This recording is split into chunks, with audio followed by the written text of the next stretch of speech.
The sterile duke thought he'd never have a child, but the widow made him the father of twins. The chapel bells of St Albans rang out across London's grey morning sky, as Duke Leopold Ashford stood before the altar, a squirming infant in his arms. Around him, the ton whispered behind gloved hands and painted fans. Such a pity. All that land and no heir. At least he dotes on someone's children. Leopold felt their eyes like pinpricks on his back, but his attention remained fixed on the tiny boy, clutching his ducal cravat with surprisingly strong fingers. Beside him, Mrs. Helena Weston, draped in black mourning silk, held the child's twin sister with practised ease. The vicar's voice echoed through the stone chapel. "And may you guide them, your grace, as a father in all but name." The word struck Leopold like a physical blow. Father. The title he'd been told 3 years ago he would never claim. The dream he'd buried alongside his broken engagement and shattered pride. Baby Thomas chose that moment to grab Leopold's nose with chubby fingers, and despite everything, despite the whispers and the weight of his impossible situation, Leopold smiled. The christening ceremony for Captain Bram Weston's twins was bittersweet. Bram had been Leopold's closest friend since their army days, the only man who'd stood by him after the fever that left Leopold's body whole but his future childless. When the railway accident took Bram 4 months ago, Leopold had wept for the first time since his diagnosis. Now he stood as godfather to Bram's children, a role that felt both like an honour and a cruel reminder of what he could never have. After the ceremony, Helena approached him in the chapel's side room, both twins now mercifully asleep in their basket. "Thank you for stepping in as guardian," she said, her voice tired but steady. "Bram always said you were the most honourable man he knew." Leopold studied her properly for the first time. She was younger than he'd expected, perhaps 26, with intelligent dark eyes and an air of exhausted determination. "Bram trusted me with what mattered most to him," he replied. "I won't take that lightly."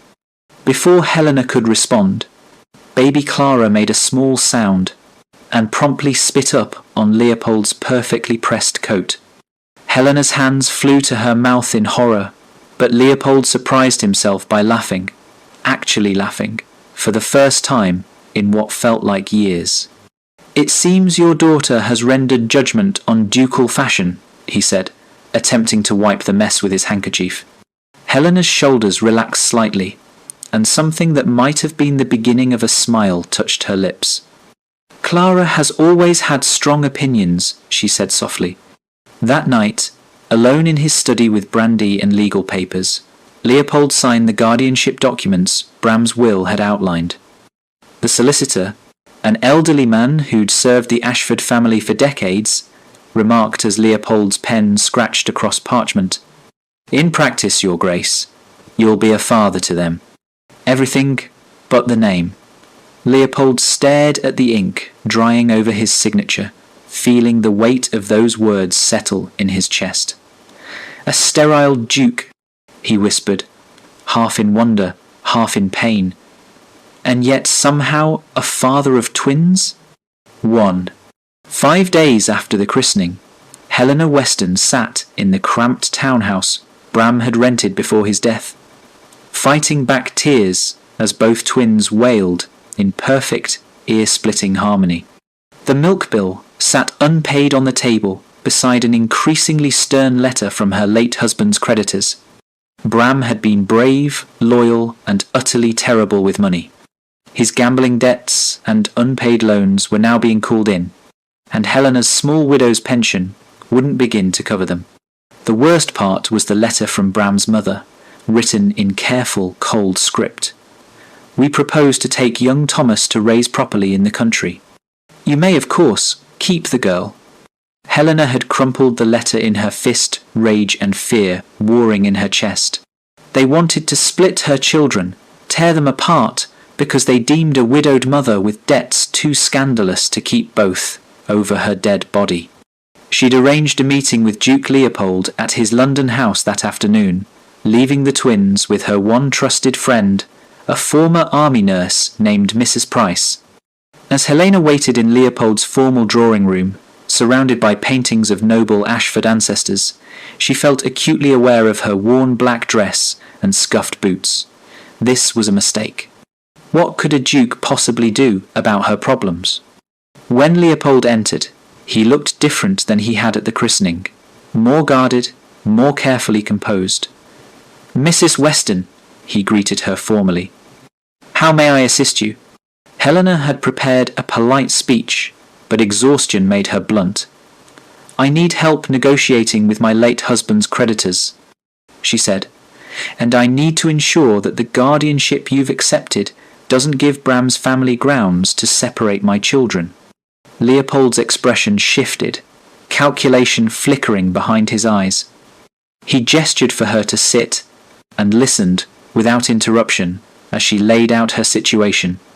The debts, the pressure from Bram's family, the impossible choice between poverty and splitting her twins. When she finished, silence stretched between them, broken only by the ticking of an enormous grandfather clock. "There is a solution," Leopold said finally, his voice careful, "though you may find it unconventional." Helena's stomach tightened. "I'm listening." Leopold stood, moving to the window as if he couldn't meet her eyes for what came next. "Your position is precarious. A widowed mother with debts and twins is vulnerable to fortune hunters and scandal. My position is also precarious, in a different way. My ducal line needs stability and the appearance of an heir, but everyone in society knows I cannot father children." Helena's breath caught. He couldn't mean what she thought he meant. Leopold turned to face her, his expression painfully honest. "If you marry me, I can pay Bram's debts honourably. You and the twins will live securely in my household. The children will be publicly acknowledged as being under my protection, raised as if my own." He paused, and Helena saw vulnerability flicker across his aristocratic features. "I cannot give you more children.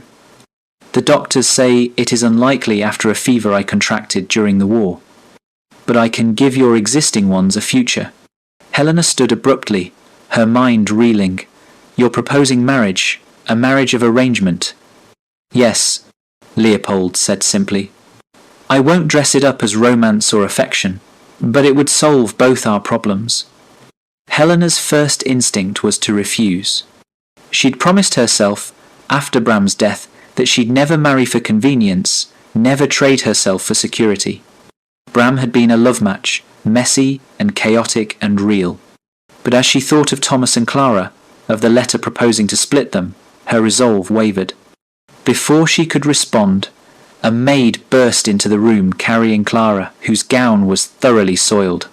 "Forgive the intrusion, Your Grace, but I was told to bring Miss Clara to her mamma immediately." The maid looked mortified. Leopold, without hesitation, crossed the room and took the baby from the flustered servant. "It's quite all right," he said, rolling up his sleeves with surprising competence. "Mrs. Weston and I are discussing important matters. We can manage a minor crisis." Helena watched, stunned, as the Duke of Ashford changed her daughter's soiled clothing with practiced efficiency, murmuring nonsense words that made Clara giggle. When he looked up and caught Helena staring, he had the grace to look slightly embarrassed. "I spent time in army field hospitals," he explained. After a while, nothing surprises you. Something in Helena's chest shifted. This man, this careful, controlled duke, was already behaving like a father. "I'll consider your offer," Helena said finally, accepting Clara back from him. "But I have conditions." Leopold nodded. "I would expect nothing less." Helena met his eyes steadily. "If I marry you, Your Grace, it will not be as your scandal or your convenience. It will be as the woman whose twins you claim in full daylight, without shame or secrecy." For the first time since she'd entered his house, Leopold smiled, a real smile that reached his eyes. "Mrs. Weston," he said, "I would have it no other way." 2. 1 week later, after Bram's creditors had grown more aggressive and his family more insistent about taking Thomas, Helena agreed to Leopold's proposal. But she came to him with a written list of conditions, which she presented in his study with Clara, balanced on one hip and determination in her eyes. "First," she said, not bothering with preamble, "I keep full maternal authority over the twins' day-to-day care. I won't be reduced to a decorative duchess while nursemaids raise my children." Leopold nodded. "Agreed." "Second, they are presented publicly as Bram's children, but emotionally as yours. You will not keep them at arm's length or treat this as a business arrangement when it comes to them." Leopold's throat tightened. "That will be easier than you think." "Third," Helena continued, "I have a say in running the ducal household. I won't be silent decoration." Leopold actually smiled at that. "Mrs. Weston, if I wanted silent decoration, I would have married a portrait." Helena's lips twitched despite herself. Then Leopold added his own boundary, his voice dropping. "I have one condition of my own. No pressure about heirs. No physicians examining me. No treatments. No pointed questions about why your belly doesn't swell with my child. I will not endure a second engagement crumbling over my sterility." The pain in his words made Helena's chest ache. "Agreed," she said softly. They married 3 weeks later at Leopold's country estate, Ashford Hall. It was a small ceremony, attended only by immediate family and a handful of close friends. Leopold's mother, the Dowager Duchess, was relieved but stiff, barely concealing her hope that Helena might somehow provide the grandson she'd long given up expecting. Society whispered, "Of course." The Tun always whispered. But the official story was acceptable. The Duke marries his fallen comrade's widow out of duty and compassion. Noble, charitable, entirely proper.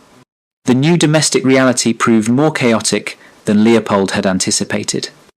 Helena moved into Ashford Hall with both twins, who seemed determined to disrupt every aristocratic tradition the ancient house possessed. During their first formal dinner, with Leopold's mother present, both babies began wailing in perfect harmony from the nursery upstairs. The Dowager Duchess pursed her lips. "The nurse should handle that," she said icily. Leopold surprised everyone, including himself, by standing. "Bring them down," he told the hovering footman. His mother's face went white. "Leopold, you cannot be serious. Infants at the dinner table?" "It's my table," Leopold said mildly, "and they're my children." The words slipped out before he'd thought them through. His mother's eyes widened, but she said nothing. Helena, he noticed, was watching him with an expression he couldn't quite read. Slowly, carefully, they built something that resembled a family. Leopold found himself wandering to the nursery at odd hours, drawn by sounds of laughter or crying, or simply the warm presence of life. One evening, Helena discovered him asleep in the large armchair, Thomas sprawled across his chest, and Clara drooling contentedly on a parliamentary report he'd been reading. She didn't wake him, just pulled a blanket over them and left quietly. They began sharing quiet evenings after the twins were asleep, talking over brandy and tea. Helena told him about her life before Bram, about growing up the daughter of a country vicar, about how she'd shocked her family by choosing an army captain with more courage than fortune. Leopold found himself telling her about the war, about the fever that left him sterile, about the fiancé who'd ended their engagement when the doctors delivered their diagnosis. She said she couldn't marry half a man, Leopold admitted one night, the words bitter even 2 years later. Helena's expression turned fierce. "Then she was a fool who didn't deserve you." The loyalty in her voice warmed something in Leopold's chest that had been cold for a very long time. But not everyone was supportive. At a family dinner 6 weeks into the marriage, Leopold's cousin Richard, made a pointed observation. "Convenient, isn't it?" Richard said, swirling his wine. "The sterile Duke suddenly devoted to twins. I wonder what society will think when they're old enough to look like someone." The implication was clear and cruel. Helena went pale. Leopold's jaw tightened. "What exactly are you suggesting, Richard?" "Nothing at all," Richard said with false innocence. "Simply that some might wonder whether your condition was as permanent as claimed." The rest of the dinner passed in frozen politeness. That night, Leopold couldn't sleep. He found himself in the nursery, watching the twins sleep in their cribs, their small chests rising and falling in peaceful rhythm. Helena appeared in the doorway, wrapped in a dressing gown. "If they were truly mine," Leopold said quietly, not looking at her, "it would be simpler. People might stop counting months and whispering." Helena moved to stand beside him, her shoulder nearly touching his. "They already are yours," she said firmly. "You're the one who gets up at 3 in the morning when Thomas screams. You're the one who walks Clara around the garden when she won't settle. That's what makes you their father." Leopold turned to look at her, seeing in the low lamplight something he hadn't allowed himself to name. Helena met his gaze steadily. In that moment, both of them realized the emotional truth was outrunning the legal one. This marriage of convenience was becoming something far more complicated and far more real. 3. 6 months into their marriage, Leopold and Helena were required to appear at Lady Ashworth's ball for the London season. Helena, now Duchess of Ashford, wore deep green silk that Leopold had insisted she purchase. "You're a duchess," he'd said when she'd protested the expense. "Not a nun." The twins, now plump and charming at 8 months old, had been left with their devoted nurse, though both parents had delayed leaving twice to check on them. At the ball, Helena felt every eye, tracking her movements. Women whispered behind fans. Men appraised her with barely concealed speculation. She heard the fragments. "Convenient arrangement. Those twins. I wonder if the Duke is truly as sterile as claimed." Leopold's hand found hers, squeezing briefly. "Ignore them," he murmured. "They have nothing better to do than gossip." But the whispers turned into something worse when a man approached them near the refreshment table. Bram's brother, Edward Weston, looked nothing like his late sibling. Where Bram had been warm and laughing, Edward was cold and sharp. "Sister," he said to Helena, the word dripping with contempt. "And your Grace. How touching to see family solidarity." Leopold tensed beside her. Edward had refused to attend the wedding, had refused all contact since Bram's death. His sudden appearance now couldn't be accidental. "Edward," Helena said carefully, "what brings you to London?" "Legal matters," Edward said, his smile not reaching his eyes. "Specifically, matters concerning my brother's children. I've been consulting with solicitors about custody arrangements." Helena's blood went cold. Leopold's voice cut across the sudden tension. "The twins are well cared for and legally under my guardianship, as outlined in Bram's will." "A will written when Bram assumed you'd remain unmarried," Edward countered. "Circumstances have changed. I'm petitioning the courts for custody. Those children are Westons, not Ashfords. Their identity is being erased by your convenient arrangement." The accusation hit Helena like a slap. She'd been terrified of exactly this, of Bram being forgotten, of her children losing connection to their father's memory. "How dare you?" she started, but Edward wasn't finished. "You sold yourself to a duke," he said flatly. "Traded my brother's children for a title and security. I intend to ensure they remember who their real father was." Leopold stepped forward, his aristocratic composure cracking. "You will not speak to my wife that way." "Your wife?" Edward sneered. "How long before you're parading those twins as your heirs?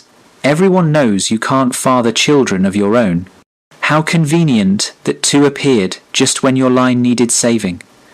The ball had gone quiet around them. Helena felt tears of fury and humiliation burning behind her eyes.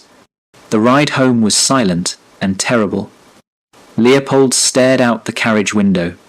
Helena clutched her reticule until her knuckles went white.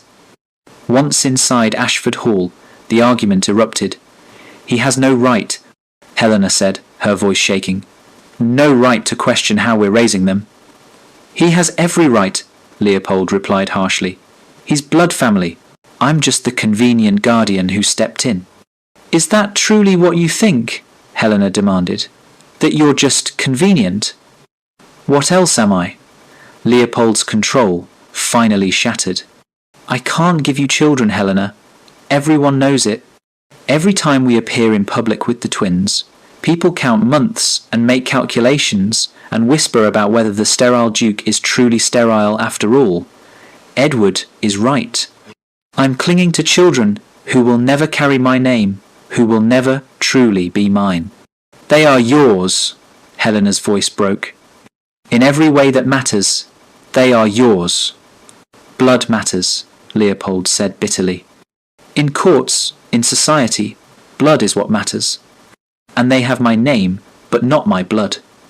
Helena stared at him, seeing the old wound torn open, the shame and pain he'd tried to bury.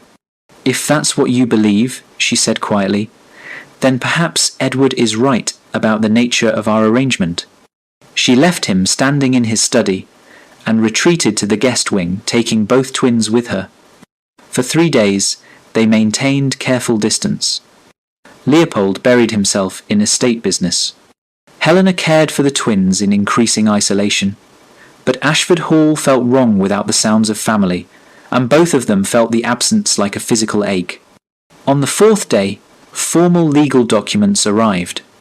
Edward Weston was petitioning for partial custody, claiming that Helena had been unduly influenced by Leopold's wealth and title, and that the children's Western identity was being systematically erased. Helena read the papers with shaking hands, then sent a note to Leopold's study. "We need to talk." They met in the library, both exhausted, both wary. Helena spoke first. "I need to tell you something I've been afraid to admit." Leopold waited. She took a breath.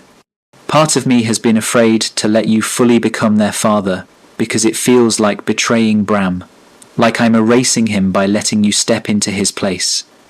But that's not fair to you or to them." Leopold's expression softened. "I would never want to erase Bram." "I know," Helena said. "I know that now. But I need you to understand something too."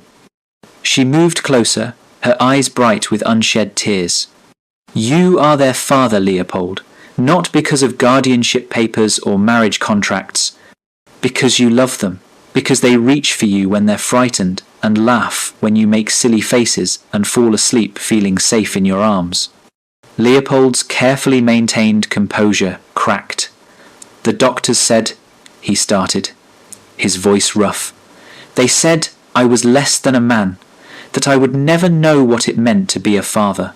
My last fiancée couldn't even look at me after the diagnosis. She said she deserved better than half a husband." The old pain was raw in his words. Helena closed the distance between them, taking his hands in hers. "You are not half anything," she said fiercely. "You are the man who sits up all night when Thomas has nightmares. The man who learned to change nappies because you refuse to leave it all to servants. The man who reads to Clara, even though she can't possibly understand the words yet, just because you want her to hear your voice." Tears slipped down her cheeks. "You may not have given them life, Leo, but you've given them a home. That should matter in any court worth respecting." Leopold pulled her close, burying his face in her hair, and for the first time since his diagnosis, he let himself weep. For the years of shame, for the lost dreams, for the family he'd found despite everything. Helena held him tightly, and somewhere in that embrace, the careful boundaries of their marriage of convenience finally dissolved into something true. 4. The informal hearing took place in a private room at the magistrate's office. Not a grand courtroom, but a wood-panelled chamber that smelled of old books and furniture polish. Present were Edward Weston and his stern-faced solicitor, Leopold and Helena, with their own legal counsel, and Magistrate Thornbury, a silver-haired man known for fairness and impatience with nonsense. Edward's solicitor presented his case with cold precision. The twins were Westons by blood. Their mother had been unduly influenced by the Duke's wealth and title during a period of grief and financial desperation. Most damningly, he argued, Leopold was using the children to patch his reputation as the sterile Duke, to provide the appearance of heirs his condition made impossible. In essence, the solicitor concluded, these children are being used as convenient props in a marriage of mutual benefit, while their true identity and heritage are being systematically erased. Helena's hands clenched in her lap. Leopold sat rigid beside her. When their turn came, Helena spoke first, her voice steady despite her racing heart. Mr. Weston claims to care about my children's heritage, she said, meeting Edward's eyes directly. Where was this concern when my husband died? Where was the offer of help when I couldn't pay the milk bill? Where was family loyalty when your mother suggested splitting the twins because a widowed mother with debts was too scandalous? Edward's jaw tightened, but he said nothing. Helena continued, her voice gaining strength. The Duke of Ashford supported us from the beginning. Not because he needed heirs, not because it benefited his reputation, but because he loved Bram and he honoured his friend's memory by protecting his family. My children know Leopold as Papa and me as Mama. Mr. Weston is a stranger who appeared only after we found security. She pulled folded papers from her reticule. I've brought documentation, every letter I wrote to the Weston family asking for help, every request that went unanswered, every debt Leopold paid that Bram's family ignored. She placed them on the table. If Mr. Weston is so concerned about heritage, let him explain his absence when heritage needed defending. Magistrate Thornbury examined the documents with keen eyes. Then he turned to Leopold. Your Grace, you've been notably silent. What is your position in this matter? Leopold stood, not because protocol demanded it, but because the words he needed to say required him to face them all directly.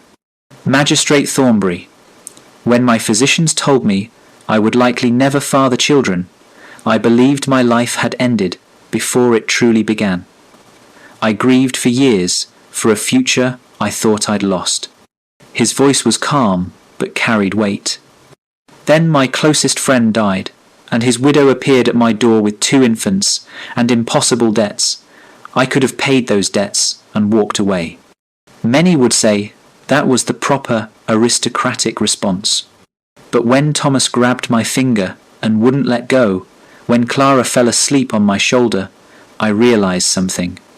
He paused, meeting Edward's hostile gaze. Fatherhood isn't about blood. It's about showing up. It's about the 3 a.m. feedings and the endless nappy changes and the way your heart stops when they run fever. Leopold's voice roughened with emotion.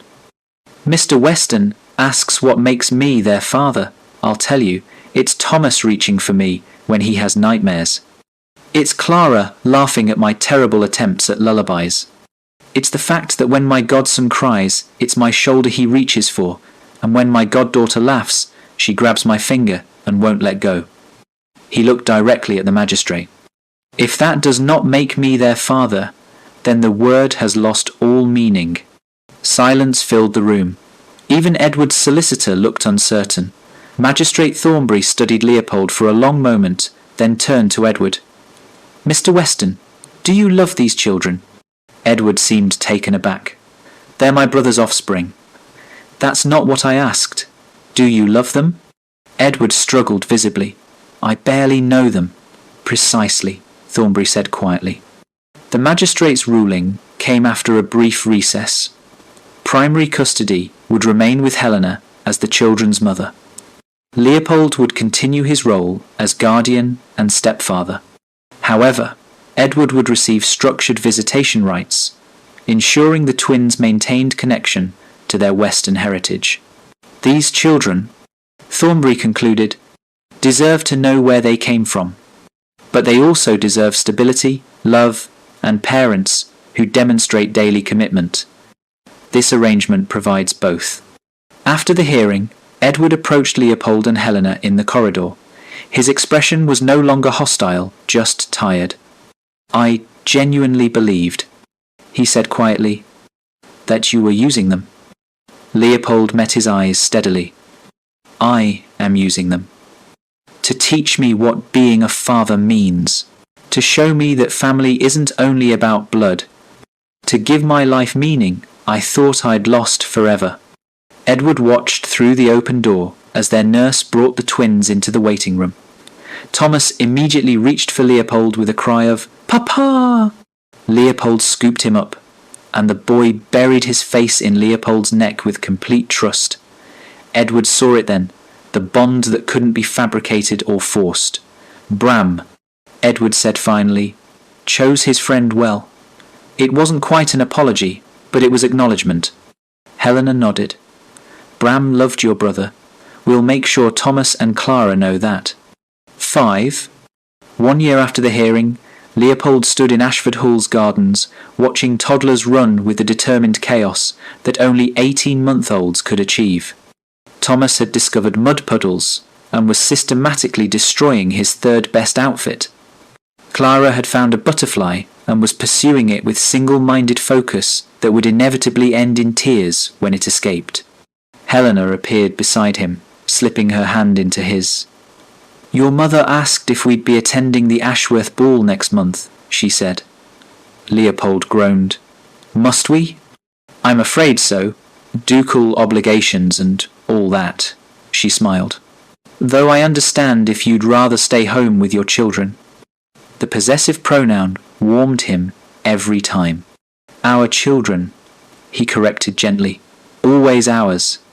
They'd built something he'd never imagined during those dark days after his diagnosis. Not a fairy tale romance, but something better. A genuine partnership earned through crisis and choice. Helena was his wife not by arrangement, but by affection. The twins were his children, not by blood, but by daily presence and love. "You know," Helena said, watching Clara abandon the butterfly to chase her brother instead, "I've been thinking." "Dangerous habit," Leopold teased. She elbowed him lightly.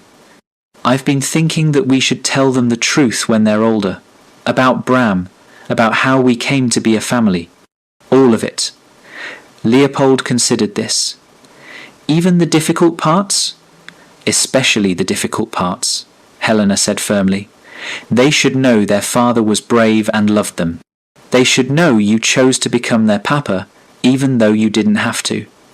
They should know that family is something you build, not just something you're born into." Leopold pulled her close, resting his chin on her head. "When did you become so wise?" "When a sterile duke proposed marriage and turned out to be the best father 2 chaotic toddlers could ask for." They stood together in comfortable silence, watching Thomas discover that mud was excellent for flinging at one's sister. Clara shrieked in protest. Leopold sighed. "I should intervene before they're completely unsalvageable." But before he could move, Thomas spotted him and came running, muddy arms outstretched. "Papa! Papa! Look!" He held up a worm with such pride that Leopold couldn't help but laugh. Clara arrived seconds later, also muddy, also demanding attention. Leopold crouched to their level, letting them climb on him despite the destruction of his afternoon coat. "What have you two discovered?" he asked, and launched into a very serious discussion about worms and butterflies and mud. Helena watched her family with a full heart. A year ago she'd been drowning in debt and desperation. Now she was watching her children be loved by a man who'd believed himself broken.